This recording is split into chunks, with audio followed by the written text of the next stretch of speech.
Sobat Win, berjumpa lagi dengan kakak, yaitu Kak Agustin. Nah, pada saat ini kita akan belajar mengenai pemanasan global. Pemanasan global ini ada di kelas 7, yaitu kelas 1 SMP. Nah, sebelum pembahasan pemanasan global, kalian masih ingat kan? Yaitu pencemaran lingkungan yang waktu lalu kita berjumpa. Nah, ternyata pencemaran lingkungan itu dapat menyebabkan yang namanya peristiwa pemanasan global. Nah, kita akan membahas 5 poin dalam bab mengenai pemanasan global. Yang pertama, mengenai pengertiannya. Kemudian kita akan membahas mengenai efek rumah kaca. Lalu yang ketiga, kita akan membahas yaitu faktor penyebab pemanasan global itu apa saja. Dampak-dampak dari pemanasan global itu juga apa saja, dan yang terakhir poin kelima yaitu bagaimana cara pencegahan pemanasan global untuk mengurangi polusi atau bumi kita tetap dalam keadaan bagus.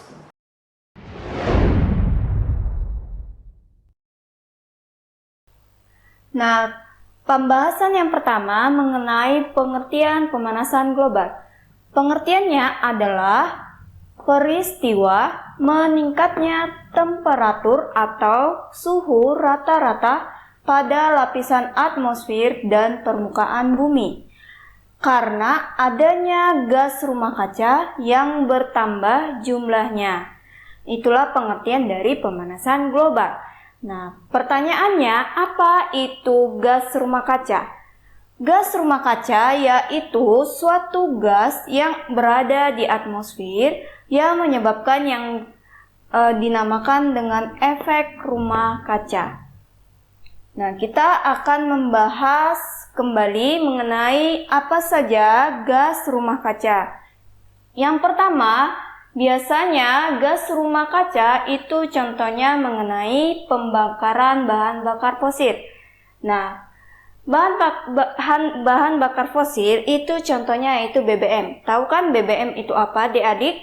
BBM itu sejenis bahan bakar minyak yang biasa kita gunakan, misalnya seperti bensin. Kemudian aftur itu sebagai bahan bakar pada pesawat terbang. Kemudian batu bara. Nah, gas yang dikeluarkan saat pembakaran bahan bakar fosil yaitu CO2 atau yang dikatakan karbon dioksida. Lalu yang kedua, pembakaran limbah organik. Kalau organik berarti berasal dari makhluk hidup. Contohnya kakak ambil satu yaitu bangkai hewan. Nah, terjadilah namanya pembusukan, mengeluarkan yang namanya gas metana atau yang disebut dengan CH4. Lalu ada limbah udara pabrik manufaktur di mana mengeluarkan yang namanya hidrofluorokarbon atau lebih disingkat dengan HCFC. Lalu ada yang namanya penggunaan gas klorofluorokarbon atau disebut dengan CFC. Biasanya ini terdapat pada AC, alat pendingin ruangan, kemudian kulkas dan hair dryer.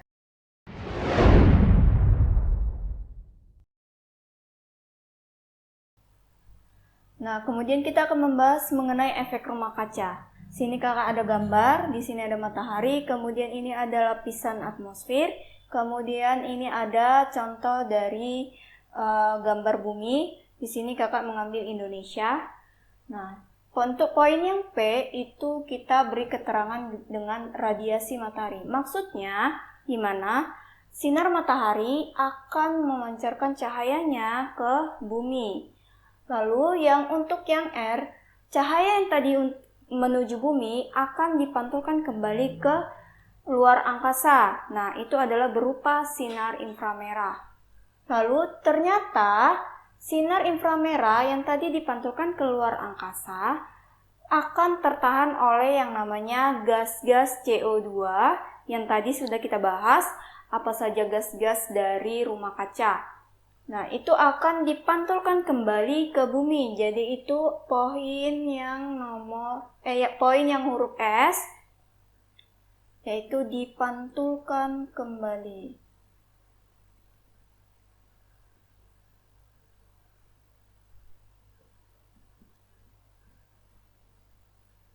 Lalu yang untuk yang Q, itu poinnya, keterangannya yaitu panas dari permukaan bumi akan meningkat karena tadi ya, sinar inframerah tadi seharusnya dipantulkan kembali, tapi karena tertahan oleh awan ataupun gas-gas yang mengalami pembakaran, akan dipantulkan kembali ke bumi. Maka Q adalah meningkatnya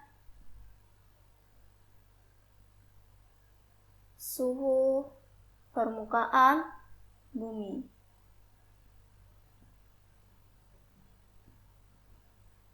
Itulah maksud dari efek rumah kaca.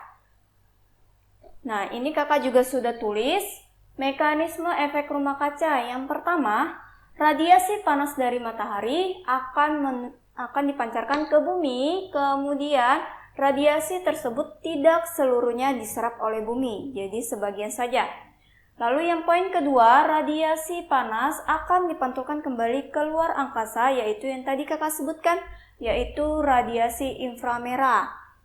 Kemudian yang poin ketiga, hanya saja sebagian sinar inframerah akan tertahan oleh gas CO2, gas lainnya ini tadi contohnya ada CFC, kemudian terjadinya pemantulan kembali ke permukaan bumi. Jadi seperti inilah mekanisme dari efek rumah kaca.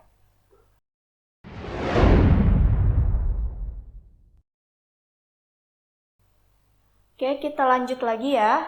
Nah, di sini kita juga membahas mengenai faktor penyebab pemanasan global. Yang pertama ada transportasi. Transportasi biasanya kita contohkan dengan kendaraan bermotor. Contohnya seperti motor dan mobil. Nah, di sini dia akan mengeluarkan yang namanya gas CO2.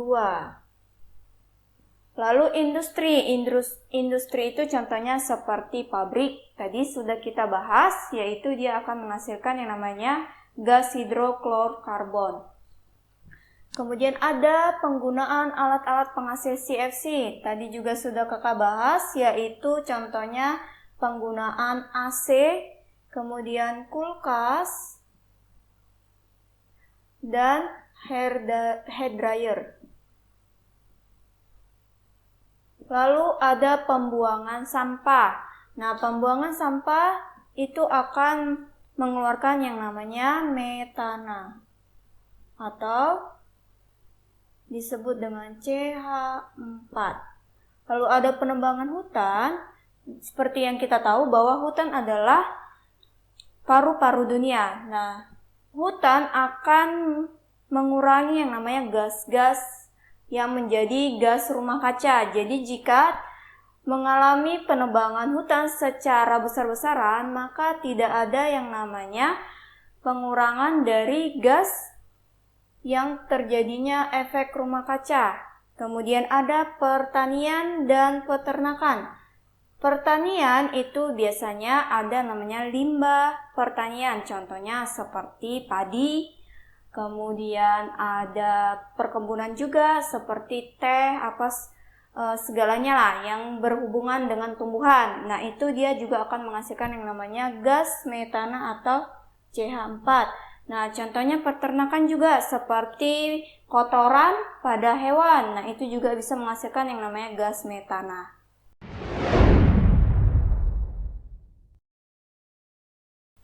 Oke, kita lanjutkan. Nah, dampak pemanasan global itu ada beberapa poin.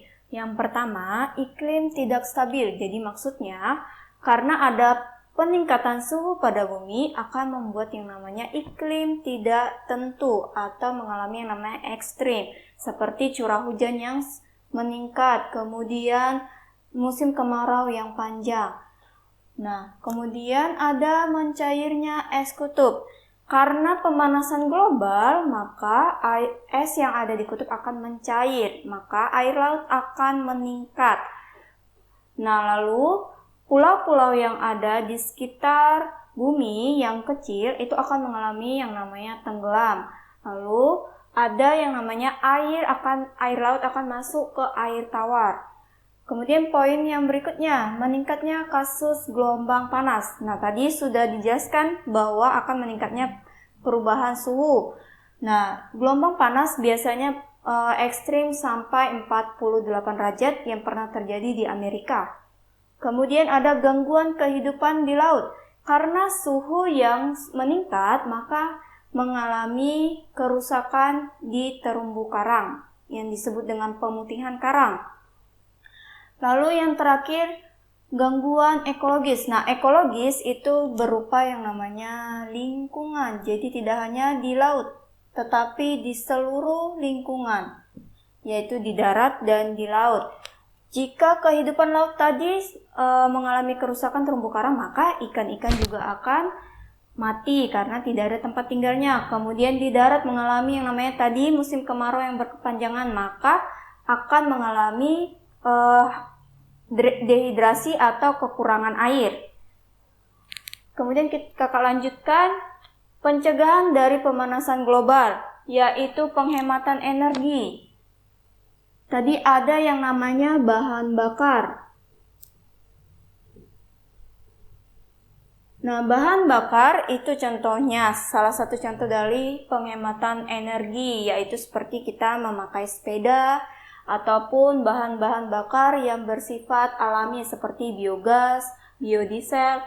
Nah, lalu ada penggunaan energi terbarukan yang tadi ada biogas, kemudian ada berbagai macam alternatif dari energi seperti pembangkit listrik menggunakan air, angin. Lalu yang ketiga ada pengolahan sampah secara tepat. Nah, biasanya pengolahan sampah yang susah yang diuraikan yaitu sampah plastik. Nah, contohnya itu ada 3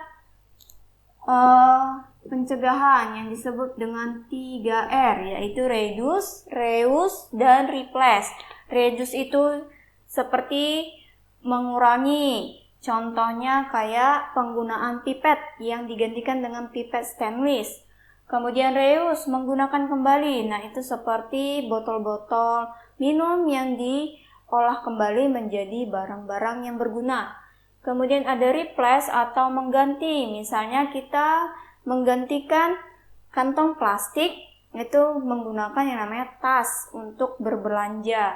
Lalu ada composting. Composting itu membuat kompos. Nah, kompos itu biasanya terbuat dari sampah organik. Nah, itu akan mengurangi yang namanya yang tadi, yaitu metana atau CH4.